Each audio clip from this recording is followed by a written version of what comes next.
Odisha plus खबर ही गेंगुटिया प्राथमिक कृषि समवाय समिति ठारे धान मंडीर शुभारंभ हो जाएगी।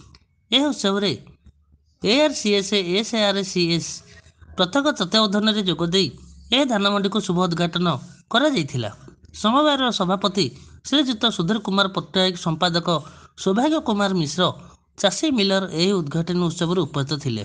Dhenkanal Balaram Sahu report Odisha plus.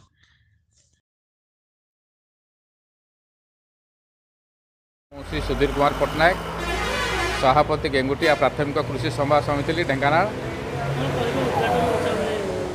आमर उद्घाटन आसवे भल भाव आमर ARCS महादेव हाँ दीपांजलि सिंह आमर SRCS शुभ्रांशु पात्र शारदा मिश्र को प्रत्यक्ष तत्वावधान उद्घाटन करा धान मंडी में प्राय आपाततः 36 जन चाषी 149 क्विंटाल धान विक्रय करते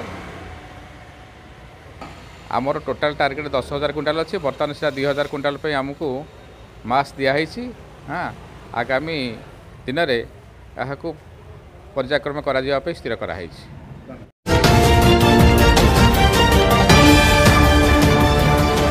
ओडिशा प्लस खबर ही